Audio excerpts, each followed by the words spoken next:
Assalamualaikum warahmatullahi wabarakatuh. Alhamdulillahi wahdah, wassalatu wassalamu ala rasulillah wa ala alihi wa ashabihi wa man tabi'ahum bil huda ila yaumiddin. Amma ba'du. Kita lanjutkan lagi Bapak Ibu rahimahullah, bagaimana tentang konten atau isi dari seruan-seruan Nabi Nuh alaihissalam kepada kaumnya setelah melihat kaumnya dalam keadaan seperti itu. Tadi Bapak Ibu rahimani wa rahimakumullah sempat saya kabarkan, bawakan riwayat bahwasanya Nabi Nuh alaihissalam itu sebagaimana yang Allah sebutkan dalam surat Al-Ankabut ayat 14, walaqad arsalna nuhan ila qaumihi, dan sungguh kami telah mengutus Nuh kepada kaumnya, falabitha fihim alfasanatin illa khamsina ama, maka beliau berdakwah kepada mereka. Labitha fihim kita terjemah bebaskan, maka beliau berdakwah kepada mereka alfasanatin illa khamsina ama, 950 tahun. Fa akhadhahum tufanu wa hum zalimun, lalu mereka pun disiksa dengan banjir besar, wahum zalimun, dalam keadaan mereka zalim, melakukan kesyirikan, kekufuran. Surat Al-Ankabut ayat 14. Jadi 950 tahun itu, ketika Imam Ibnu Katsir menjelaskan ayat tersebut dalam kitabnya Qasusul Anbiya, maka itu berdasarkan pendapat yang kuat dari Imam Ibnu Abbas, dari sahabat mulia, sahabatnya Nabi tadi, sepupunya Nabi Shallallahu Alaihi Wasallam, yakni Ibnu Abbas, bahwa kata beliau, annahu bu'itha walahu arba'mi'ah wa samanuna sanah. Tatkala Nabi Nuh ditugaskan menjadi rasul dan kemudian berdakwah 950 tahun itu, dimulai sejak Nabi Nuh berumur 480 tahun. Jadi ketika umur beliau sudah 480 tahun, maka beliau ditugaskan untuk berdakwah sebagai rasul. Begitu. Jadi ada fase tatkala memang Nabi Nuh itu bukan sebagai rasul. Itu ratusan tahun gitu, sampai 480 tahun baru beliau menjadi rasul. Itu pendapat yang dihikayatkan oleh Abdullah bin Abbas, yang tadi kata Rasul didoakan oleh beliau agar Ibnu Abbas ini faham tentang tafsir Al-Quran. Begitu. Nah kemudian setelah itu fa'akhodahumu tufan. Jadi kisah dakwah Nabi Nuh yang paling besar yang dihikayatkan dalam Al-Quran adalah dari semenjak mulai dakwah sampai hancurnya orang-orang kafir, sampai punah. Ini punah, asli punah. Karena itu diantara doa Nabi, la tadhar alal kafirina dayyar. Ya Allah, jangan kau tinggalkan seorang pun orang kafir di muka bumi ini yang masih tetap tinggal. Binasakan semua. Maka Allah mengabulkan doa tersebut sampai anaknya sendiri yang kafir, anaknya Nabi Nuh yang kafir, karena ada beberapa anak, ada satu yang kafir, itu tenggelam juga. Begitu ya. Nah, bagaimana konten dakwah beliau?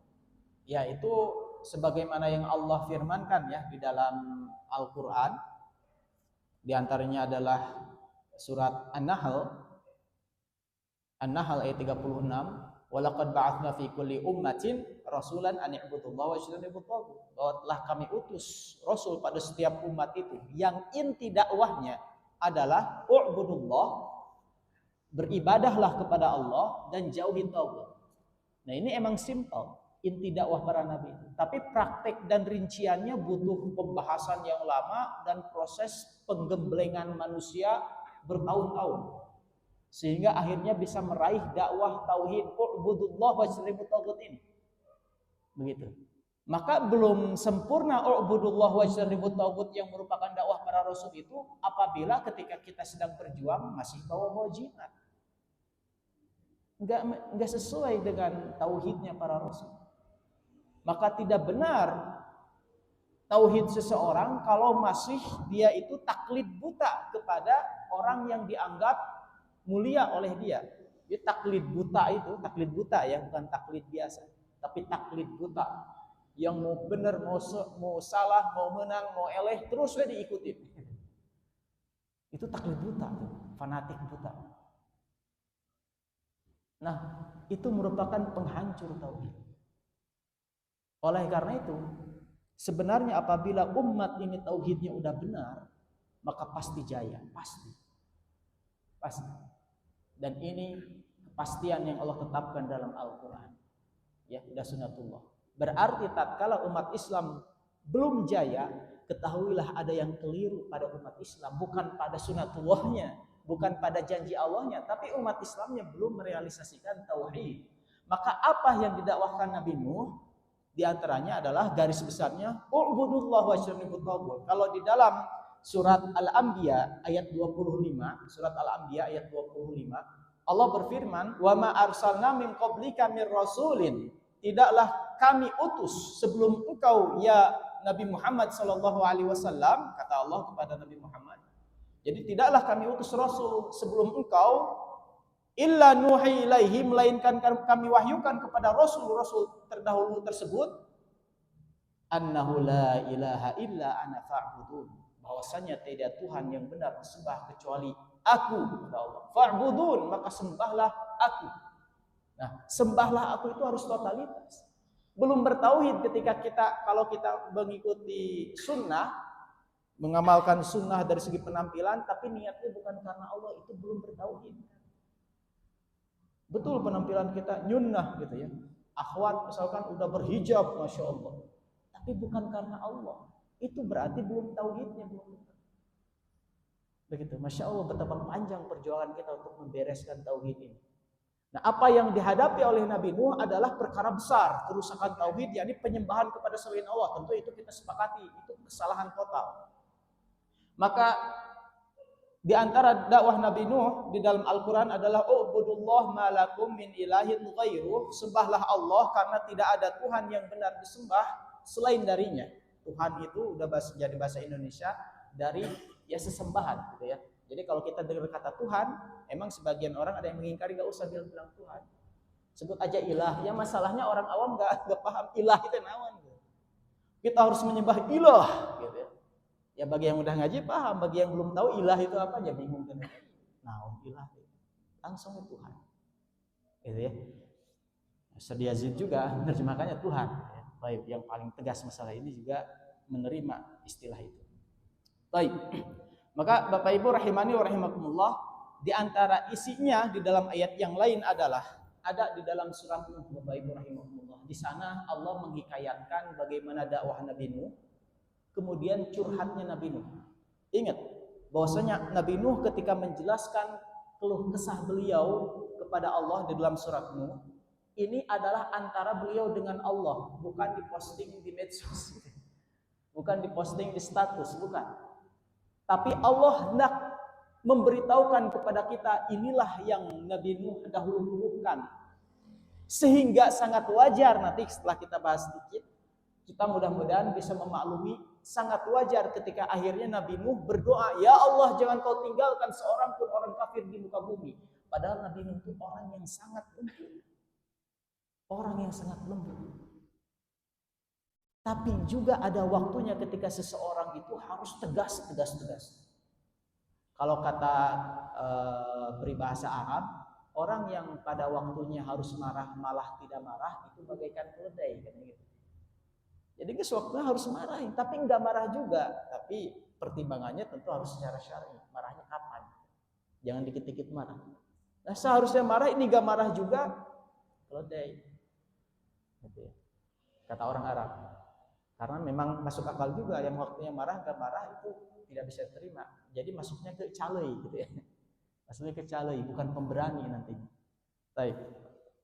Maka Bapak Ibu rahimakumullah, Allah mengisahkan dalam surat Nuh, qala ya qaumi inni lakum nadhirum mubin. Jadi setelahnya Allah menyatakan bahwasanya Allah mengutus Nuh kepada kaumnya Nah, maka Nuh mengatakan, kata Allah Subhanahu wa taala, ya qaumi inni lakum nadhirun mubin. Wahai kaumku, sesungguhnya aku bagi kalian merupakan nadhir mubin. Nadhir itu pemberi peringatan, memberitahukan bahwa di balik kehidupan ini ada itu. Jadi jangan sampai udah mati baru mengatakan, dahulu nggak ada yang ngasih tahu kami, jangan sampai seperti itu. Aku pemberi peringatan, nanti akan terjadinya hari kiamat dan sebagainya. Mubin, yang jelas.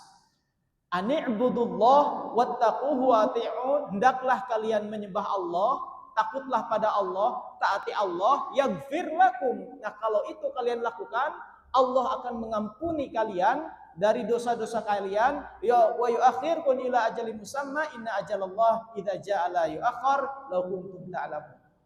Gitu. Qala rabbi inni da'awtu qaumi. Nah, kita langsung aja ringkas sekarang untuk pembahasan tauhid. Tentu ada pembahasan pelajaran tauhid ya, insyaallah sama Ustaz Abu Haidar. Kemudian Nabi Nuh pun mengatakan setelahnya menyampaikan dakwah tauhid. Ya Rabb, ya Allah, qala rabbi, ya Rabb, inni da'awtu qaumi laila wa nahara. Ini ingat, munajat Nabi Nuh langsung kepada Allah dalam kesendiriannya kepada Allah. Jadi bukan keluar di hadapan umum. Karena di antara adab yang tidak baik adalah kalau ada masalah kita banyak ngomong. Makanya para ulama salaf punya masalah dia. Padahal dia memiliki masalah yang jauh lebih besar daripada kita. Tapi dia seolah-olah nggak punya masalah. Kenapa? Karena keimanannya jauh lebih besar untuk menampung itu semua. Dalilnya adalah asyaddun nasi bala'an al-anbiya. Rasulullah bersabda sallallahu alaihi wasallam bahwa sebesar-besarnya ujian yang menimpa manusia, asyad itu sekeras-kerasnya ujian yang menimpa manusia al-anbiya adalah kepada para nabi. Jadi kalau kita merasa ujian kita jauh sangat berat, ketahuilah tesatai kupuna cek bahasa Cimahir. Tidak seberapa dibandingkan ujian para nabi. Kata siapa? Kata Rasul yang gak mungkin salah dalam mempresentasikan gitu bagaimana kadar ujian kita. Bahwa sebesar-besar, sekeras-keras ujian yang menimpa manusia adalah kepada Nabi. Tsummal amsal fal amsal. Kemudian level ujiannya itu akan disesuaikan sesuai dengan level keimanan masing-masing. Makanya ada dalam Al-Quran, la yukallifullahu nafsan illa wus'aha. Allah tidak akan membebani suatu jiwa melainkan sesuai kemampuan. Dalam ayat yang lain, la yukallifullahu nafsan illa ma ataha. Tidaklah Allah membebani suatu jiwa melainkan sesuai dengan apa yang Allah berikan kepada jiwa itu berupa kekuatan. Jadi nggak mungkin ujian melebihi kemampuan kita. Adapun ada orang yang putus asa, maka itu sebenarnya dia sudah terburu-buru putus asa, belum berusaha maksimal. Jadi seolah-olah dia itu tidak mengerahkan segala kemampuan dirinya untuk menghadapi ujian. Udah putus asa duluan. Gitu. Makanya tercela dalam ajaran Islam orang putus asa itu tercela. Maka Bapak Ibu rahimakumullah, adapun Nabi Nuh ini curhatnya kepada Allah, dan kalau memang kita punya masalah curhat kepada Allah, di antaranya Rabbi inni da'autu qaumi laila wa nahara. Ya Rabb, sesungguhnya aku telah berdakwah kepada kaumku siang dan malam. 950 tahun siang dan malam, gak mungkin bohong Nabi Nuh. Kemudian Allah abadikan dalam Al-Quran surah falam yazidhum du'ai illa firara. Tidak menambah kepada mereka ya Allah dakwahku ini, melainkan justru malah menambah mereka kabur dariku. Wa inni kullama da'autuhum, dan sesungguhnya ya Allah, masih curhat, selama aku mendakwahi mereka, litaghfira lahum, agar engkau berkenan mengampuni mereka dengan dakwahku itu, ja'alu asabi'ahum ya Allah, justru mereka malah menjadikan jari-jari mereka fi adanihim, di telinga-telinga mereka, wastaghshaw thiyabahum, dan mereka menutupkan pakaian-pakaian mereka, entah seperti ini atau entah diginiin di hadapan Nabi Nuh yang sedang berdakwah. Padahal sebenarnya kalau kita enggak suka dakwahnya, kalau mereka enggak suka dakwahnya Nabi Nuh, ya tinggal pergi aja gitu ya. Tapi ini mah sengaja di depan Nabi Nuh nutup telinga gitu, atau nutupin pakaiannya ke kepalanya. Wastaghshaw thiyabahum wa asarru wastakbaru istikbara, dan mereka malah semakin sombong di hadapanku ya Allah. Jadi Bagaimana di sini Nabi Nuh mengeluhkan, curhat kepada Allah Subhanahu wa taala tentang sikap kaumnya ini. Sudah didakwai siang malam, di ayat yang lain disebutkan 940 tahun. Tapi ini malah diam di depan Nabi Nuh, dia enggak pergi, tapi nutup telinga, ingin menghina Nabi Nuh alaihissalam. Insyaallah ya. Summa inni da'autuhum jihara, kemudian ya Allah, kemudian aku pun mendakwahi mereka jihara, terang-terangan. Summa inni a'lantu lahum wa asrartu lahum israra. Kemudian juga ya Allah, dalam metode yang lain, aku pun mendakwahi mereka dalam keadaan sembunyi-sembunyi, dialog berdua satu persatu. Ada juga yang secara terang-terangan. Jadi berbagai metode beliau lakukan, dan ini telah dilaporkan, dicurhatkan kepada Allah. Itu ya Allah yang aku lakukan, dan kita pun bisa menteladannya. Ketika ada masalah, sebutkan itu semua ke hadapan Allah, karena dialah yang bisa memberikan solusi, bukan malah mengejek kita. Tapi kalau kepada teman yang belum siap mendengar masalah kita kemudian ngeluh ke dia terus, dianya bakal kesel ke kita. Saya juga banyak masalah gitu ya. Tapi kalau kepada Allah, dialah al-marju, dialah tempat kita berharap. Kemudian aku sembunyi-sembunyi, kata Nabi Nuh. Faqultu, dan aku mengatakan kepada mereka, ya Allah. Dulu itu yang aku katakan adalah istaghfiru rabbakum, minta ampun pada Rabb kalian, sesembahan kalian, yakni Allah. Innahu kana ghaffara, karena Allah itu Sang Maha Pengampun. Maka kalau kalian meminta ampun kepada Allah, Allah ampuni. Efeknya apa? Jadi di sini, di antara metode dakwah para nabi sejak Nabi Nuh, memberitahukan manfaat dari tauhid yang akan didapatkan di dunia dan juga di akhirat.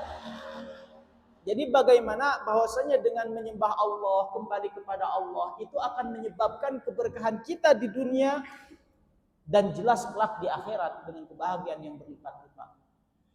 Maka Nabi Nuh mengatakan, dahulu ya Allah, aku telah kabarkan, katakan kepada mereka, minta ampunlah kembali kepada Allah Rabb kalian, karena dialah Sang Maha Pengampun. Yursilis sama alaikum midroro, maka pasti Allah akan menurunkan hujan yang deras, penuh berkah. Jadi efeknya itu, kembali istighfar, minta ampun, kan kembali kepada Allah Subhanahu wa taala, maka Allah berikan balasan dengan hujan. Ketika itu emang wilayah Nabi Nuh dakwah itu wilayah padang pasir yang tandus, gak ada pepohonan. Makanya nanti dihikayatkan ketika Nabi Nuh diperintahkan oleh Allah untuk membuat perahu besar, itu beliau harus menanam pohon dulu selama 100 tahun. 100 tahun menanam pohon. Maka selama itu pula Nabi Nuh selalu diejek. Apa yang kau lakukan? Ketika kemudian ada pohon yang sudah mulai bisa dipakai, ditebang sebagian, dipakai untuk bikin perahu besar, mulai diejek. Allah hikayatkan dalam Al-Quran, yang nanti akan saya bacakan dalam Al-Quran selanjutnya nanti. Jadi Nabi Nuh mengatakan, apabila kau istighfar, Allah akan turunkan hujan midror. Hujan bagi orang yang sudah lama enggak dengar hujan itu sangat ngangenin, sangat diharapkan. Beda kalau hujan di negeri yang tiap hari hujan, ya digituin ya, enggak, berarti emang di sini Nabi Nuh di tempat yang tandus dakwah itu, negeri yang tandus padang pasir. Kemudian wa yumdidkum bi amwal, dan Allah nanti pasti akan ngajembarkeun harta aranjeun ya. Jadi meluaskan. Wa yumdidkum bi amwal. Jadi dengan sebab bertauhid kembali kepada Allah, Allah akan meluaskan harta kalian. Ini duniawi. Karena ada sebagian manusia yang butuh motivasi itu.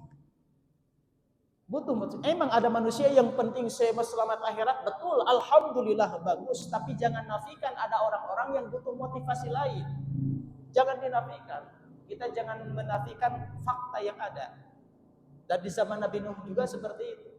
Bahwasanya Allah akan luaskan harta, kemudian wabanin, dan akan memperbanyak anak kalian. Zaman dahulu banyak anak itu kebanggaan, karena ketika orang itu punya anak banyak dan dia udah tua, anaknya banyak, itu penolongnya itu banyak. Jadi kabilah nantinya. Kabilah itu silsilah keluarga. Jadi di nenek moyangnya apa gitu, bagaikan marga gitu. Keturunannya ada berapa? Kalau banyak berarti kabilahnya banyak, berbangga dengan itu. Gitu. Asal jangan doraka saja. Baik. Wa banin wa yaj'al lakum jannat. Allah akan menjadikan bagi kalian kebun-kebun. Wa yaj'al lakum anhar, sungai-sungai. Malakum la tarjuna lillahi waqara. Kenapa kalian tidak mengharap pada Allah dan seterusnya. Jadi terus itu Nabi Nuh mengungkapkan kepada Allah Subhanahu wa taala. Tapi apa? Kemudian bagaimana Bapak Ibu rahimakumullah sikap ya, sikap orang-orang kafir. Orang kafir malah mengatakan seperti ini. Qalal mala'u min qaumi. Para pembesar dari kaumnya kemudian mengatakan, "Inna lanaraka fi dhalalim mubin." Sesungguhnya kami melihat engkau orang sesat, wahai. Jadi disesat-sesatin. Kata Nabi Nuh, "Qala ya qaumi laisa bi dhalalah." Wahai kaum, aku tidak sesat. Ini bukan kesesatan yang kami sebutkan. Jadi ketika yang dituduh itu masalah agamanya Nabi Nuh sebagai orang sesat, maka para nabi dan rasul akan menjawabnya, menjelaskan ini enggak sesat. Tapi kalau yang dicela adalah fisiknya Nabi, nenek moyangnya Nabi, Nabi apapun itu tidak akan membalas, diam aja. Kalau masalah pribadi yang dibawa-bawa. Tapi kalau masalah agama, langsung nih menjelaskan. Laisa bidolalah, ini bukan kesesatan yang aku bawa ini. Walakinni rasulun min rabbil alamin, tetapi aku ini utusan dari Rabb untuk menjelaskan ini. Kemudian di ayat yang lain pun Nabi Nuh mengatakan uballighukum risalati rabbi. Aku mentablig kalian. Jadi dengan kata uballighukum risalati rabbi, aku menyampaikan, mentabligkan risalah dari Rabbku. Dengan kata tablig, enggak mengatakan aku telah menyampaikan, aku telah mengatakan risalah wahyu dari Tuhan, enggak gitu. Tapi dengan kata ubalig. Kata Imam Ibnu Katsir itu menunjukkan bahwa para nabi dari zaman dahulu, para nabi dan rasul pasti adalah orang yang paling fasih. Balaghah, kalau bahasa Arabnya memiliki balaghah, tata bahasa yang sangat kuat. Gitu. Karena apa? Karena nanti kata-katanya dihafal oleh pengikut dan yang akan diamalkan. Maka Nabi Muhammad SAW itu sabda-sabdanya adalah sabda yang betul-betul dari bahasa yang betul-betul fasih, bahasa Arab yang fasih. Begitu. Makanya ketika Nabi mengatakan kullu bid'atin dhalalah, para sahabat tahu artinya udah. Setiap yang bidah itu sesat, tahu semuanya. Tahu maksudnya, enggak dibawa ke sana kemari. Begitu ya. Baik. Maka kemudian di antara apa yang diucapkan oleh kaumnya Nabi Nuh ya adalah manaraka illa basyarum mislana. Wahai Nuh, kami tidak melihat engkau melainkan manusia seperti kami. Jadi ngapain sih ngomong-ngomong itu? Kamu manusia. Jadi orang itu, kaumnya Nabi Nuh, membayangkan kalau utusan dari Tuhan adalah malaikat atau orang yang wah gitu ya. Tapi tidak seperti itu. Gitu ya. Wa ma naraka taba'aka illal ladzina hum aradhiluna. Dan kami, kata kaumnya Nabi Nuh, tidak melihat engkau dan orang yang mengikuti engkau, para pengikutmu, melainkan hum aradhiluna, adalah orang-orang rendahan, du'afa di antara kami. Jadi di masyarakat pengikut kamu itu orang-orang lemah. Orang-orang lemah.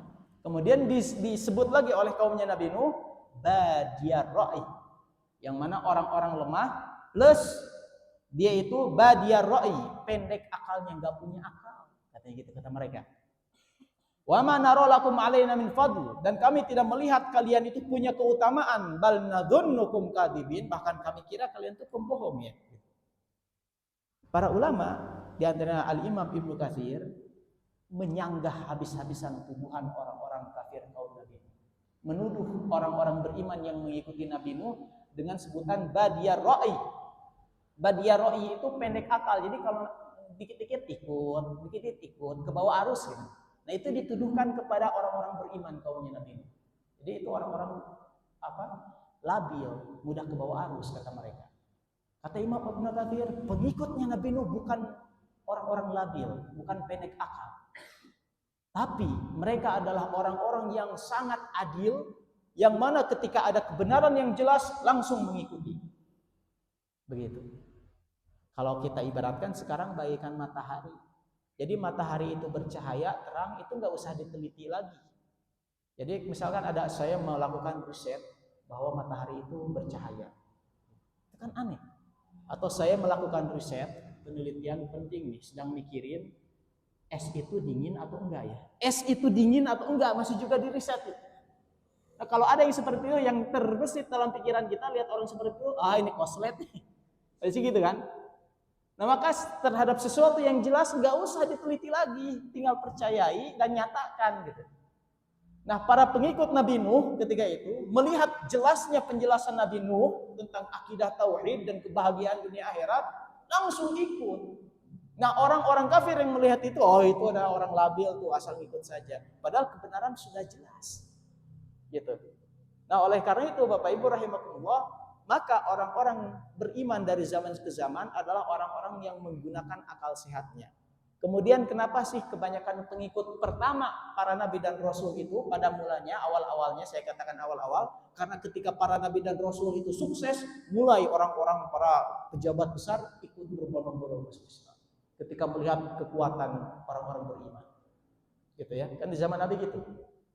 Di awal itu yang tadi saya sebutkan tentang pengikut para nabi disebut orang-orang lemah, itu di Mekah. Maka ketika hijrah ke Madinah, jadi penguasa dunia. Mereka itu semuanya, gitu ya. Enggak disebut orang lemah lagi tentu ketika itu. Baik. Maka Bapak Ibu rahimakumullah, dari dulu seperti itu. Tadi saya sempat katakan bahwasanya di antara ejekan orang-orang kafir terhadap umat Islam, mereka selalu mengatakan orang umat Islam itu umat terbelakang, enggak keren, kemudian juga teroris gitu ya, sesat, teroris. Kemudian terbelakang, gimana mau maju gitu ya, ngomong agama terus yang lain sudah ke bulan, ini masih masalah khilafiyah gitu ya, ngomong-ngomong gitu. Nah, ada seperti itu dari dulu. Dari dulu. Badiyar ra'i. Mereka mengejek seperti itu. Maka Bapak Ibu rahimani wa rahimakumullah, kemudian karena pengikut Nabi Nuh itu adalah orang-orang lemah, maka kata Imam Ibnu Katsir ketika menafsirkan ayat di dalam Al-Quran yang ketika itu Nabi Nuh pernah mengatakan, wa ma ana bitaridil ladzina amanu, aku tidak mungkin mengusir orang-orang beriman, kata Nabi Nuh, ya, aku tidak mungkin mengusir orang-orang yang beriman. Kenapa? Innahum mulaqu rabbahum, karena mereka akan bertemu dengan Rabb mereka. Walakin arakum qauman tajhalun. Itu kata Imam Ibnu Katsir. Kenapa Nabi Nuh mengatakan seperti itu dalam surat Hud ya, barusan dalam surat Hud ayat 9? Karena sepertinya kaumnya Nabi Nuh meminta kepada Nabi Nuh agar pengikut Nabi Nuh yang selalu di sekitar Nabi Nuh, biasa diikutin sama pengikutnya Nabi Nuh itu kelihatan orang-orang du'afa, orang-orang lemah.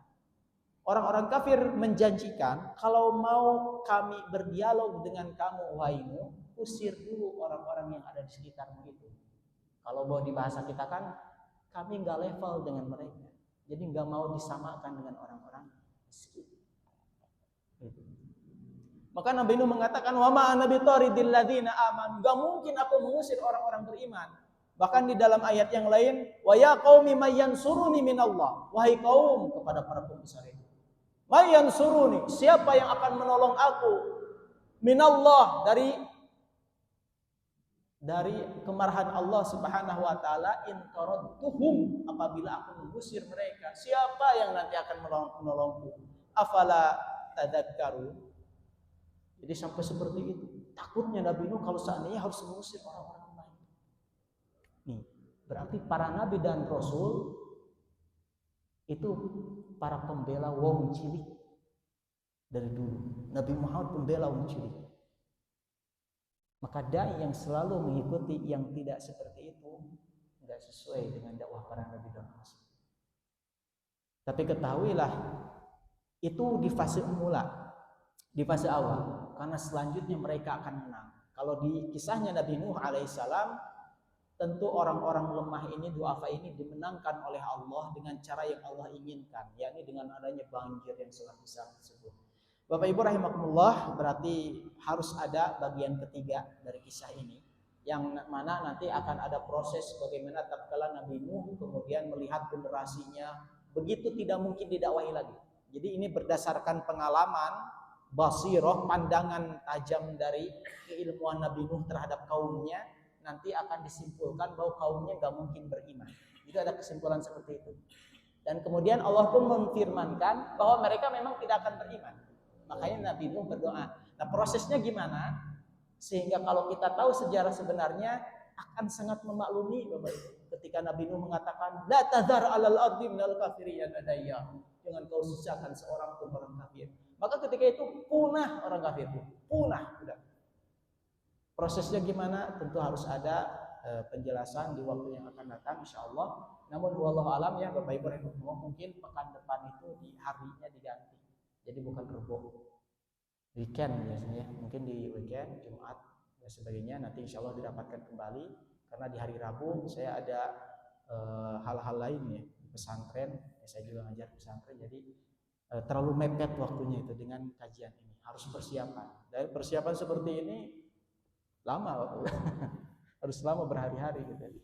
Sama seperti menghadapi ujian akhir, deg-degannya. Baik, karena waktunya habis, barangkali ada 1 menit lagi yang mau bertanya, silahkan. Kalau tidak ada, alhamdulillah. Alhamdulillah. Silahkan Bapak Ibu kalau ada yang ingin ditanyakan. Mungkin lain waktu pakai tulisan, bisa juga langsung ya, silahkan.